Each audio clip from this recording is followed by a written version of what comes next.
All systems go. Clear for liftoff.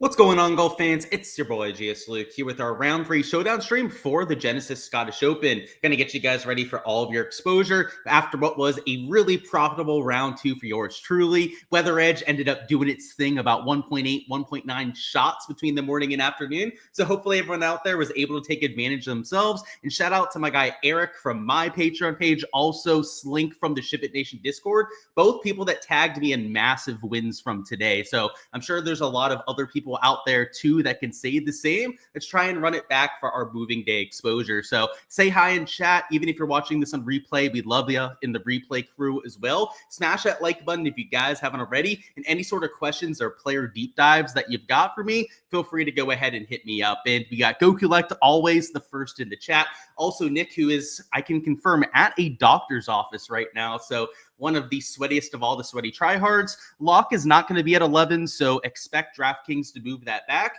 And yeah, we'll go over those deep dives when we get a little bit further into this stream. We got somebody that's a big Laurie Cantor fan talking weather as well, which we'll further expand on. But yeah, I think those early starters could be worth a few looks. We got Ranger costed in as well. Welcome on in, my dudes. Let's keep the momentum rolling. And like I said, anything you guys are curious about, don't be shy at all to let me know. But let's look at this weather, which today played even more so into our advantage than I could have possibly hoped for. And I thought it was going to be like a stroke difference. I only played AM guys. And when it ended up being nearly a 1.9 shot difference, those PM guys almost got swept off the golf course. So not only for showdown was that very valuable, but for main slate, I went 75% PM AM wave. So really leaning into that side of things. It also helped me out with my 6 of 6 rate because I had some duds, and the biggest of which was Colin Morikawa, who I played in the wrong side of the tee times, and kind of teaches you a lesson, right? When there's a weather edge like we were looking at for this week,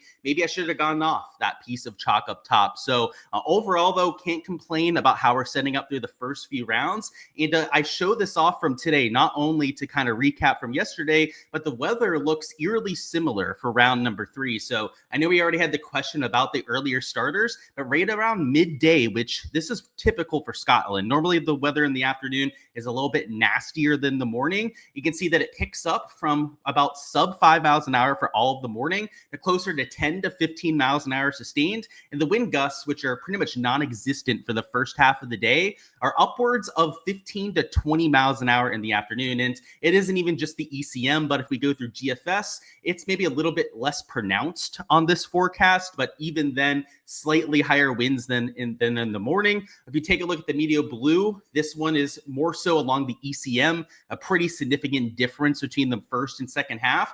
Icon model also picks up throughout the day. It's kind of annoying how they have them formatted differently, but we'll find Saturday at some point. And then the same thing with this UKV. So you can see towards the very end of the morning wave, it does kick up a little bit. And there aren't really the same kind of wave designations like we had for rounds 1 and 2.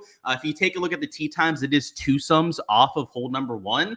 But the earlier the tee time, the better, I would say. I would say, like, ideally, your first, let's say, hour and a half, 2 hours of tee times are going to get the biggest advantage. But as you go on, like, the mid to early starters are still getting a little bit of an edge. The mid starters are maybe where it starts to turn the tide a bit. And then when you start to get towards the last, let's say, 30, 40% of the tee times is when you start to kind of take away from the players. So in my projections, you'll see that accounted for the earlier the tee time, a little bit of boost that it gave those guys.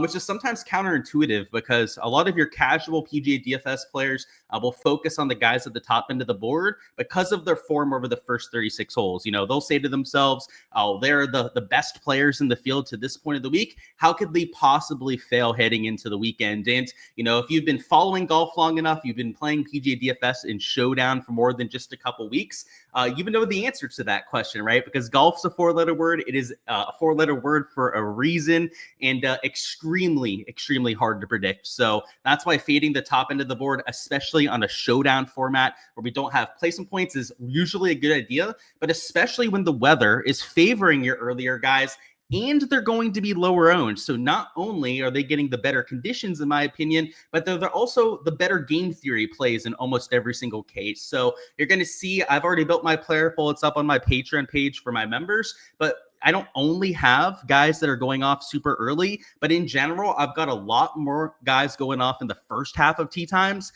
than the second half. In fact, there's probably only a handful of players that I have going off in the last 2 hours of tee times. And it's a few stands towards the top, a few like 8, 9K players that I just couldn't completely fade, that you're still going to see a few guys towards the top that have good performances. But even then, right, even if let's say you get a -4 or -5 out of a later starter, that can pay, but you might have some -6, -7s going off earlier that are going to be more aggressive, and they're going to be lower owned. So if you can get those more spike performances, the lower owned plays towards the beginning into tee times, you're not going to be sharing them with nearly as much of the field. So I think it goes hand in hand. We've got some weather going on here, but also the game theory aspect of a round 3 showdown that is pushing us on to some of those earlier players. So you're going to see that that's the strategy that I'm taking. It's more of a large field GPP strategy. That is where I get a majority of my exposure. You maybe don't have to be as aggressive in a single entry, but there's a weather edge going on here too. We don't want to be taking that many later starters because the earlier guys could be getting a half a stroke to a 1-stroke advantage. So that's the weather, pretty similar to today, just a different tee time setup, which is going to change up the dynamic with how big of a difference it's going to make. And also the players going off later, we'd be remiss not to mention that they're also the best form players that we have in the field. So if you're completely avoiding the guys starting in the top 25, then that is probably a mistake as well. But if you have more than, let's say, like 5, maybe 6 players of that top 25 in your player pool as well, then that's also probably a mistake. So, the thing that you have to do is you have to find the fine balance between playing the weather edge and then obviously still taking guys that are playing well as well. So that's it from the weather perspective. I'm going to bring up my projections now too. So just like we did for round 2 showdown, we're going to go through ownership at the top end of the board. So these will be the top 10 highest owned players on the slate. So that's what you can see right there. And we'll talk through some of the trends that we're seeing too. We got Ed down there as well. Am I going 100% AM? Not quite, Nick, just because we don't have waves. And there are a few guys towards the middle end of the tee times that I like too. Maybe not as good from the weather angle, but low owned, really good stat profiles in the middle end of the board that I'm still going to be using. We got Jason down there too. Let's have a great round 3. And thoughts on giving an extra look to guys that were in the AM PM wave because the stats were skewed worse. Yeah, I'm not against that. So, if you want to kind of give them a boost to their shots gained metrics, I'm not against it, but you still want to look for some semblance of success. Let's say that they gained, I don't know, like 2.5 strokes ball striking on that side of things. Maybe that's worth like 3.5, 4 strokes on the other side of the tee time. So yeah, I agree with that sentiment. It's hard to do in practicality. You'd have to go kind of player by player and do it on that kind of basis. But yeah, if you're trying to break a tie, let's say that you have 2 guys that grade out the same way, stats are, within a ballpark on every category. If one of them was on the hard side and one was on the easier side of the draw, give me the guy with the same kind of stats, but that played in the harder conditions. I wouldn't give you any pushback on that whatsoever. Well, let's go through some of the ownership here. So top owned player, I've got it Rory McIlroy, and it's partially because he's -7, the best quote unquote stud with their score, but also because the price is a bit softer than Scotty. Scotty as world number 1 is usually going to get by default a lot of attention from your casuals, but because he's an extra $1,300 over Rory, I think even in some contests Rory could be over 30%. In some contests you could see Scotty Scheffler under 20% ownership. So I think it partially depends on the entry level, how many casuals you're playing against, whether people are mixed multi-entering. I would say in single entries that somebody like Rory McIlroy is probably going to be even higher owned than he will be in large field GPPs. But up top, you're not going to get different with really anyone at the top end of the board. And you can see that there are a few players that are higher owned than others. Like, for example, Robert McIntyre is one of the quote unquote low owned options towards the 9K range, but even he's still 16% owned. So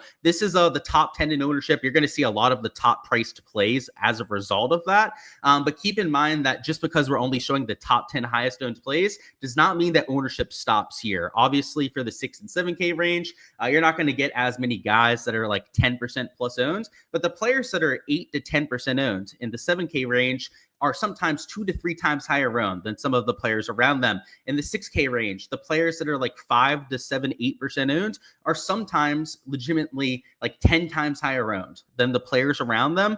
In those cases, ownership is even more important, I would argue, than the top end of the board here. And, let's use somebody like McIntyre as an example. I think McIntyre is a fantastic play. He's in my player pool as a course history guy. He's also hit the ball well. So I think there's a lot of reasons that you might want to play a Robert McIntyre.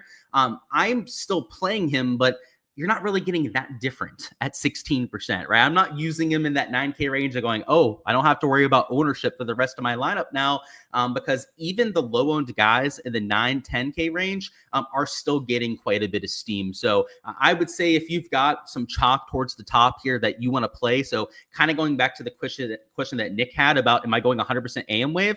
I don't think it's advisable unless you're just stacking a few lineups out of your portfolio, which I think that's totally fine to do, right? Only stacking the morning wave in a few lineups. But for all of your lineups, you probably don't want just the morning guys, because there are some quality players up here, course history guys, ball striking, just guys that are striping it over the first few rounds, as you would expect at the top end of the pricing, that it's going to be hard to avoid that, right? Like maybe a Scotty I can avoid. I'll just say that I'm avoiding him. He's 12K. If he burns me at 12K, he burns me, because you use a Scotty, you can't play any of these other guys in the 8, 9K range. You avoid a Scotty, you avoid a Rory too. I'm also avoiding him. It's like playing with fire, not using either one of those two. But if you have the stones to do so, you can play 2, 3 of the 8, 9K players that are really grading out well, and then get different in that 6 and 7K range. So that's what I'm choosing to do, just because the ownership's a little bit flatter. And it's not so much the ownership on a guys like a Rory or a Scotty that's keeping me off of them. It's the price tag. It's how prohibitive that is compared to really the rest of the board. After that, you've got, Fleetwood's the only other 10K plus guy of the players that made the cut. And then also Xander Schauffele's at $9,800. You start with that portion of the board. Like I said, you fit 2, 3 of those players into your lineups, which is just such a leg up over the rest of this. So for the rest of these projections, you can find them on my Patreon. They will differ a little bit from the SHIPIT Nation site, but should give you guys a pretty good idea of where a lot of the field is spending their money up top. Next thing we're going to go through would be the shots gained metrics and also any player pool deep dives that you got. I know we had a few questions before, so we're going to circle back to that here in a minute or so. But any players in particular that you want us to go through the stats on, now's the time to go ahead and let me know. But before we go through any of those players in particular, I do want to talk about looking at these in general, which usually my go-to is ball striking stats. And the reason why we do that, guys, is that how you're hitting the golf ball is the most translatable skill from day to day. It's consistent. How you're swinging is a feel, normally something that you can even sustain for a couple weeks, even a couple months at a time on the PGA Tour. And when we look at a player's form, it's almost always their ball striking form that we're looking at first. And there's good reason for that. So in round number 2, your best ball strikers were Nakajima at number 1. I thought he was missing the cut after what he did in round 1, especially on the wrong side of the draw. So pretty unbelievable stuff to gain 6 strokes ball striking in the harder conditions. Xander Schauffele also gained over 5 strokes ball striking himself. Novak, Laporta, Tommy Fleetwood, Fitz, Harmon, you name it.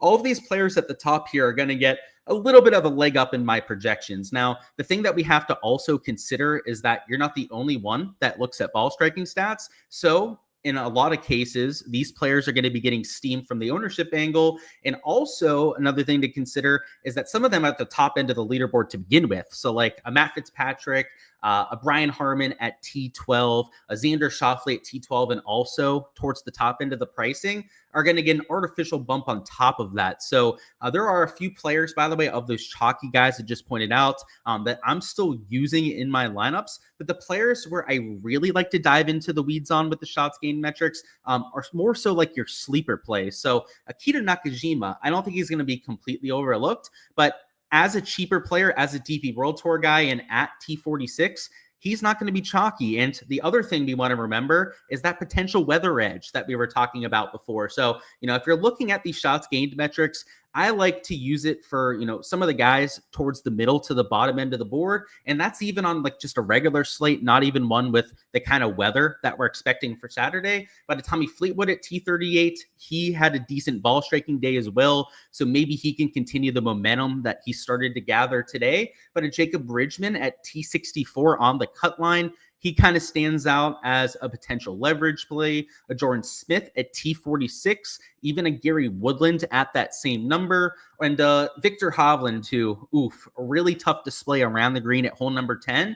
He did lose almost 4 strokes around the green, but even he could be a look for a little bit of a bounce back because his ball striking wasn't all that bad for round number 2. So those are the kind of things that I'm looking for from the ball striking perspective. I also like to look at some of the putting stats, and it's kind of the exact opposite with the around the green and the putting. Around the green and putting is not nearly as consistent from day to day. In fact, if we go to the top end of the putting list from round 1, Callum Hill, who gained, I believe it was almost 7 strokes in putting in one round, he shot like +7 today. And a lot of that was because he couldn't make a putt for his life. So, it comes crashing down rather quickly for a lot of those players. And sometimes guys will get hot for a day or two. They'll sustain that hot putter, but doing it for an entire event is pretty much unheard of. So these guys that gained over 3 strokes with a putter, so that's from, Daniel Brown the entire way up. A lot of these players are going to be hard to make it into my player pool. And there might be an exception or two, especially if the ball striking stats were there, or maybe it's on a slightly lower owned play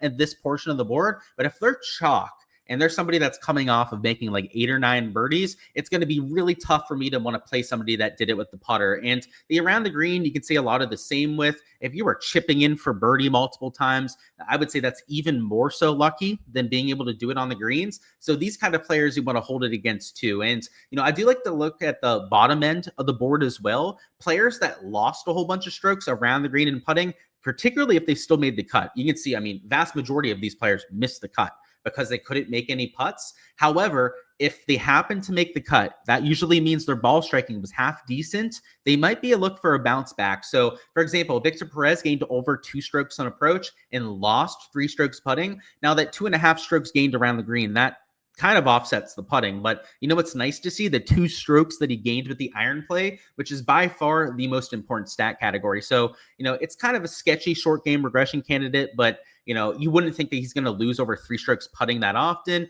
Benny Ann, same thing. He lost almost 3 strokes in that category. Now, I would much rather him have gained 1.5 strokes approach and maybe lost strokes with the off the tee play today. But you're going to get some sketchy plays in your player pool. And especially when he's T64 going off on the better side of the conditions, right? Those are the kind of low-owned GPP flyers that I'll take. And, it's not like a single entry conviction play that you're using with these short game regression candidates. These are more so when you're dumpster diving and you're trying to find somebody that the rest of the field is overlooking. And, an Echeverria could be another one. He gained on approach and then lost in the 2 short game categories. A Jordan Smith, he had one really lucky chip in today. So that's why he gained almost 2 strokes around the green. But he gained approach otherwise, right? That's not included with that chip in. And then he lost almost 2 strokes with the putter. So that's how I use the shots gained metrics and use it to try and build a player pool. Around the green, you can take a look at Victor Hovland for some short game regression. He would fit that same kind of thing where he gained 2 strokes approach and then gave it all away on and around the greens. At Johnny Vegas, he's probably not going to lose over 2 strokes around the green every round. And look at that. At Daniel Berger too. Shout out to D-Berg. He's also in my player pool. Early tee time, somebody that I think really makes sense. But he gained 2 strokes approach, lost a bunch around the green, and then also lost a stroke on the green. So those are the kind of things that I'm looking for in the round 2 stats. You can even look at the full event stuff. So if you just want to sort this by ball striking over the first few days, like Xander Schauffele is number 1 in the field. So I'm playing him despite the ownership, like just full transparency. Like I know I mentioned him as getting some steam towards the top end of the board, even with the later tee time. Like I'll still have guys like Xander in my player pool because of how well he's playing. Like in some cases, I think it's maybe warranted playing somebody when it's a little bit windier out. Now, should you make a habit of doing so? Absolutely not. In fact, I think of the guys that are T12 or better, I only have like 1 or 2 of them even in my player pool. But if there is an exception or two, and it doesn't have to be Xander, right? It could be anyone else up there that you have a soft spot for. Maybe you think world number 1 Scotty's going to go off. Couldn't blame you. Past champion, second place finisher Rory. You think that course history is going to get there. Couldn't blame you for making that kind of decision too. For me, it's Xander Schauffele that I'm choosing to do that with, but there are any number of guys that you can consider doing that with as well. So that's what I would say about using the full event stuff, is especially if you're going to have like a conviction play towards the top end of the board. And I just realized I don't have Xander down as a yes in my player pool. I need to change that because he is somebody that I plan on using. That's what I normally use like the round 1 and 2 stuff for, is to try and find players that I'm using at that higher ownership. And if they don't have good stats over the first few days and you're planning on using them in 40% of the lineups, maybe they were just like a one-off pop round in round number 2, I would think twice about it, right? If you're going to use them in half of your lineups, right, it probably shouldn't just be one day that you're going off of for that. So let's go over any player deep dives that you got, and then we'll round this off with some strategy too. So deep dive on Coussard. I know I butchered that last name, but a Frenchman. And then also John Perry. John Perry, the sports books love him. They always have his strokes line a lot lower than his compatriots. I don't know how he made the cut with his ball striking stats being as sketchy as what they were. I guess the 2 strokes putting really helps. Round 2, though, he did gain with the approach play, so it was a lot better there, and did gain putting, so that was partially what got them to the -1. But Perry, as you know, I mean, you follow the DP World Tour, Nick, so you probably know this better than just about anyone watching this live stream, but he's a much better player than most of us on the American side know. So, yeah, I mean, if he's one of your low-owned sleepers at T64, I couldn't argue against it. I didn't get there myself. I'm maybe having some FOMO right now on the John Perry side, but I like it. And then let's look at Coussard as well, who he's a French last name, so I'm sure there's some silent S in there at some point. He lost in every category but the putter today, so that not great. However, round 1 had to have been better, and it was. You can see he gained off the tee. He gained over 2.5 strokes with the approach play in round number 1. So, yeah, you're going to want him to return to that kind of ball striking, but he's already shown us at this golf course that he's capable of putting up those kind of stats.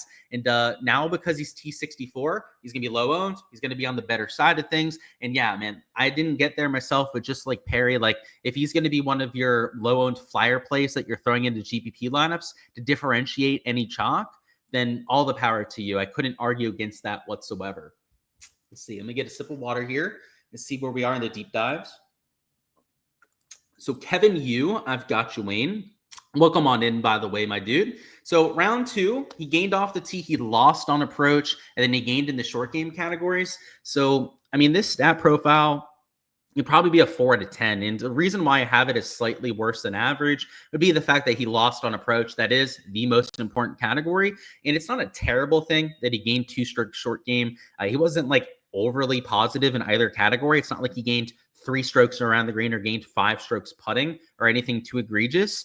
But you'd rather see a Kevin Yu normally gaining off the tee and on approach, because that's the stat profile that his baseline is on tour. He's a really good ball striker, flusher of the golf ball, hits the ball an absolute country mile, not so much a short game specialist. So that does concern me a bit, maybe a 4 out of 10 on the deep dive, but let's look at round 1. I'm assuming more ball striking based. Yeah, he gained 2.5 strokes approach in round 1.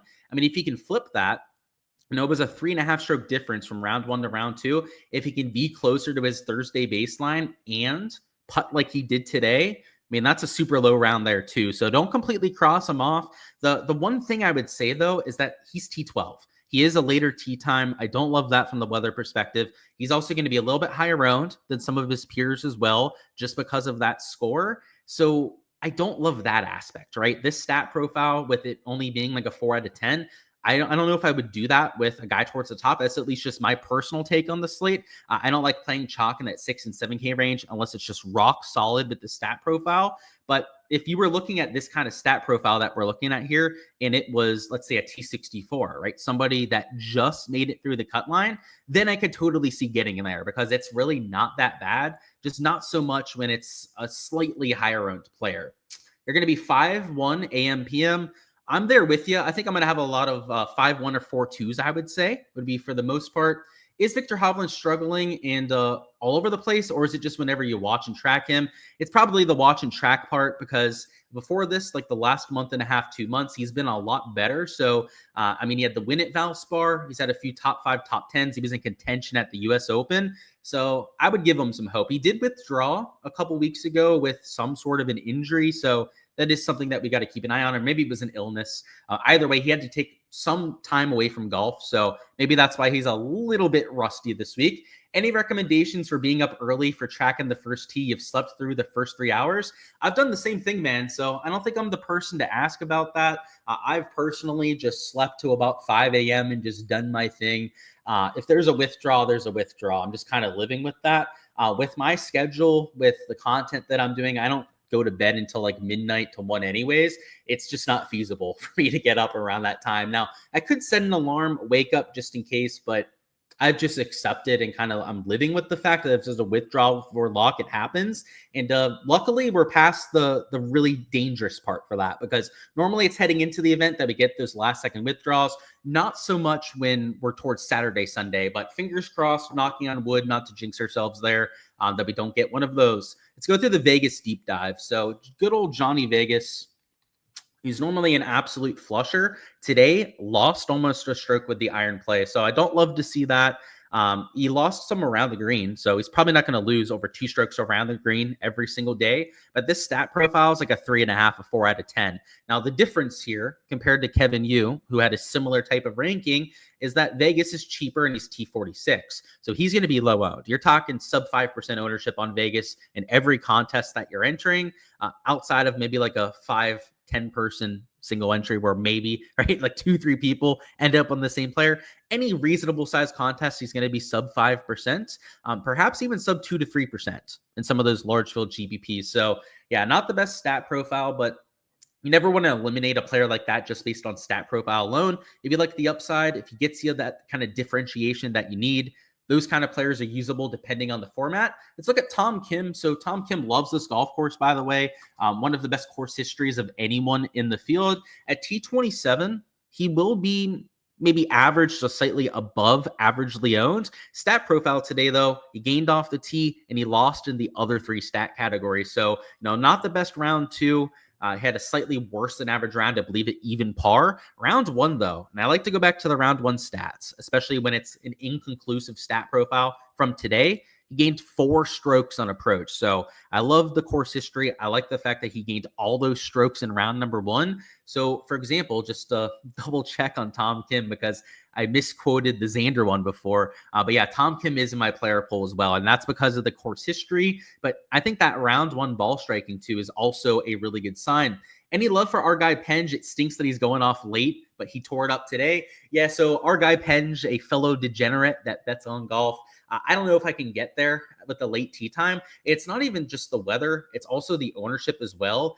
I've got him at close to 10, maybe even a little bit over 10% projected ownership, depending on the field that you're entering. So I would say like there's a couple other DP World Tour guys that I have a soft spot for that I would rather play at that portion of the pricing. And Penge, I mean, he's gone the price up too. I mean, the respect on his name after how he started this event. So now he's priced around some regular PGA Tour guys that are playing some pretty good golf too.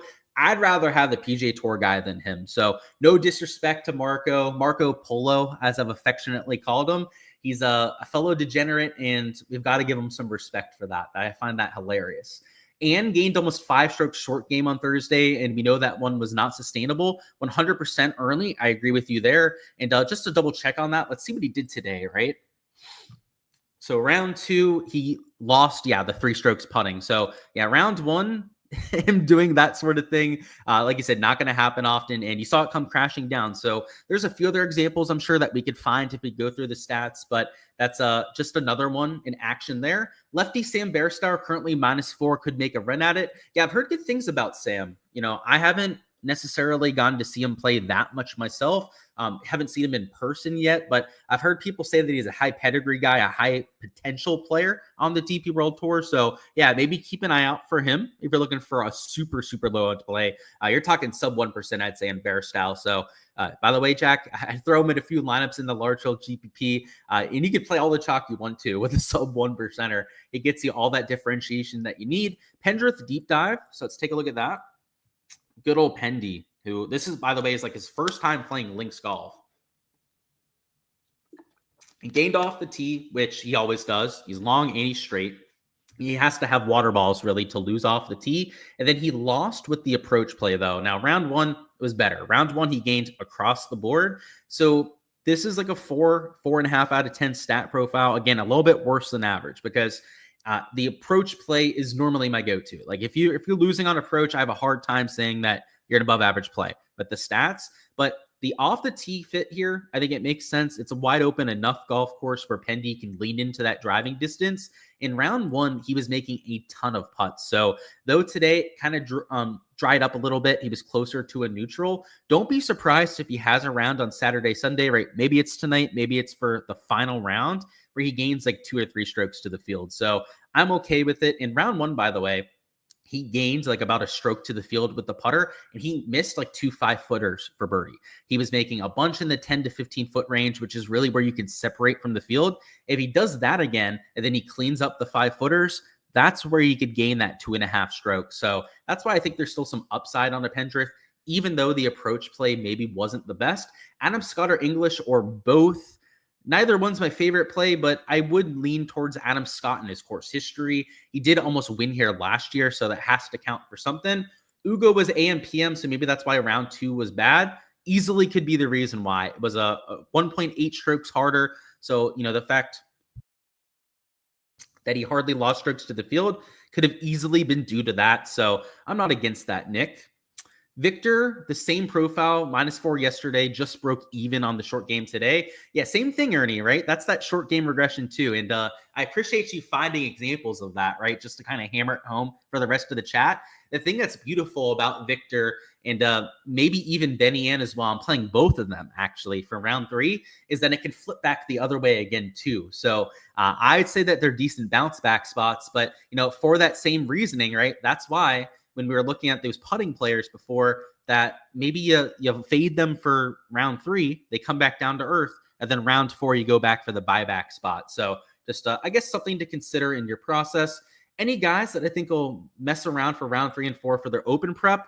So I wouldn't say so, man. Like maybe round 4, we start talking about mindset, but you'd have to think even at -1 that these guys are, eyeing up the top 25 at this point. So I don't think that anyone's really going to be messing around. Now, if we get to Sunday and let's say Rory McIlroy, for example, shoots like 77 tomorrow, which is not going to happen, or at least I do not foresee that happening, but I'm trying to spitball and give you guys an idea here. If you have somebody like Rory, a high profile guy who's like going off early on Sunday, then yeah, he probably won't care. He might be starting to think about some shots from Royal Portrush, but everyone else in the field, so the vast majority, like 85, 90% of the field, is not going to be thinking that way. So I wouldn't worry about that much. And more so it'd be a thing for Sunday Showdown, I would say. Sam Bairstow finished runner-up to Potgieter in the British Am 3 or 4 years back. Yeah, so I heard about him a long time ago, and even over the last year in the DP World Tour, John Perry gets a lot of respect from the sports books, and same thing with Sam Bairstow. So I think that counts for something as well.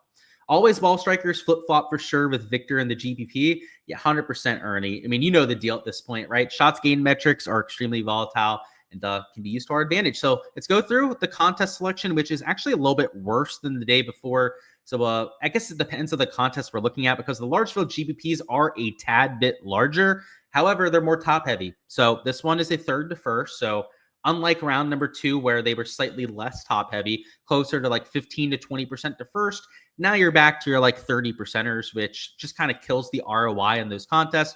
Over here, it is a 5th to first place, so this isn't the worst payout structure, but when we had an 8th to first place, a 7th to first place for the first few rounds, those are obviously going to be slightly more advantageous, but you always have these single entries, so you got the 25K long drive, 5K long drive that have relatively flat payout structures towards the very top. They've got the dog leg, the albatross, these single entries that you can see right here. Also this caddy that are the really flat payout structure single entries. So those are usually the first contest that I would tell people to max enter. You can even look at some of the 2 to 3 maxes or 20 max contests as well. The closer you can get to 10% to first place, the better you're going to have. And that's probably just the best way to go about it. You can make it more complicated with the lineup construction that you want, but as long as first place isn't too big of a payout, isn't too big of the pie, usually the rest of the payouts are going to follow suit. So you can also look at the like top 5, top 10 payouts, right? Make sure that they're fair as well. But usually if first place is taken care of,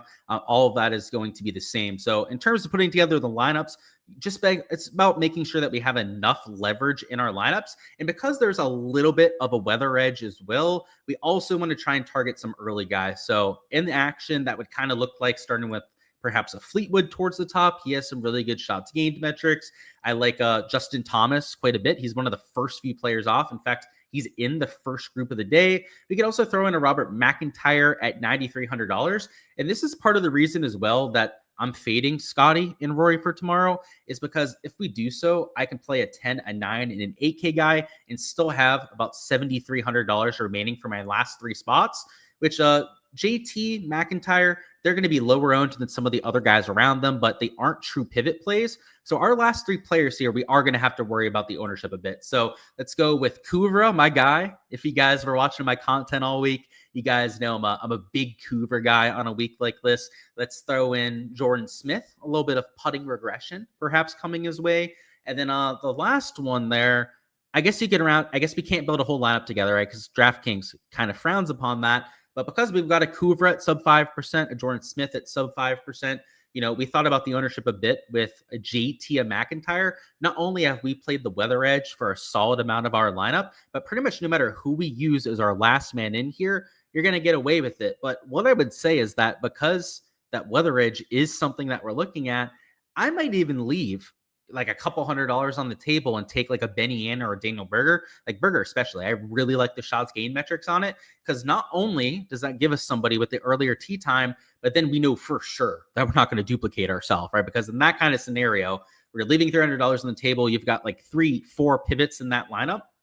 That's what I like for the large field GPPs, is I like kind of forcing your hand a bit, maybe getting a little bit nastier than you normally would, because when the weather leans that way, the game theory leans that way, the more aggressive that you are, I think the better in just the higher ROI lineups that you're going to have. And sure, it's going to be a little bit more volatile. That's actually why I think I like GPPs for tomorrow a little bit more, as the optimal strategy is a very, very aggressive one where you're getting the most out of the weather edge and at the same time also playing against the rest of the field. So with that strategy, with that weather edge in mind, like I don't really like cash as much, because a lot of times in cash, right, we're trying to soak up ownership, play it a little bit safer. That's the GPP strategy to begin with there. So that's why I might lean into that kind of contest selection a little bit more than usual. And in fact, that $5 GPP, even though it is $10,000 to first place, maybe a little bit higher than what I normally like, I'm probably going to max enter that one just because of the kind of lineups that I see myself making. So make sure that you're catering your lineups for the kind of contest that you're trying to take down. The smaller the contest, the less people that you're playing against, the less crazy that you have to get about it. But that's not really what you want to do on a slate like this. So maybe embrace the chaos, embrace the variance of those large field GPPs. Let's have ourselves a moving day. But that's all I've got, guys. Best of luck with all of your exposure. Smash that like in for the SHIPIT Nation crew if you guys haven't already. I hope to see a lot of your names and logos towards the top end of those GPPs. And then also make sure to check out my live stream a little bit later on this evening, going through all of the prop and betting stuff for round 3 at this event. That would be for like Prize Picks and Underdog. Also the matchups on the sports books. Going to be covering all of that on my YouTube channel a little bit later on this evening. And it's tentatively scheduled for like 7 p.m. Eastern time. Might end up moving that up a bit if we get the boards posted earlier than they did last night. But make sure to check out all of that. If you guys are also entering things like round strokes props, if you're entering birdie props, bogey props, fairways, greens regulation, you name it. All of that is covered on that live stream. So we go through course conditions, weather, pin locations, how that'll impact the golf course. And then on top of that, any sort of bets that you want me to deep dive in the chat there too. So that'll be a little bit later on after I can get some dinner in my belly, maybe build a few DFS lineups too while we're eating our dinner. And then the focus will shift over to that betting side of things. So let me see if there's any last second questions. If not, best of luck, as I was saying before, guys. I'll see you guys for the round 4 live stream tomorrow night. And yeah, Bear Star is a stud per Nick. Trust Nick because he watches them all the time. And yeah, let's look at Campillo real quick before we wrap this thing up and put a button on it. Campillo, another DP World Tour sweetheart of mine. He is on the cut line, which is great from the weather angle. Not great ball striking, though. He did lose almost 2 strokes ball striking, which has got to be one of the worst numbers of anyone in the field. But the round 1 stats, yes, are the saving grace. He did gain over 2 strokes with the approach play. So yeah, I mean, in a large field GPP, that would probably be exclusively where I would use somebody that lost 2 strokes ball striking the day before. But if you were looking for a sub 1%er, I mean, Campillo, I think I have it like 0.5% ownership. He'd be that kind of guy. I don't have the stones to get there. I don't know him on the DP World Tour as much as some other people do, but he's I could see it, man. And if he goes off tomorrow, you're going to be one of the only people that has him. So there's a lot of utility in that. Which guys do I like teeing off early, mid, and why? I don't answer those kind of questions, man. I will say that if you want my entire player pool, everyone that I'm using early, you can see that on my Patreon page. Over there, I have my entire player pool and the reasoning for it on there. So I know you said, like, who do I like and why? Patreon page gives you exactly that info. So you might want to check that out. And yeah, I gave a few ideas earlier, so you could just consider a few of those as well. But that's all I've got, guys. Best of luck, and I'll see you guys.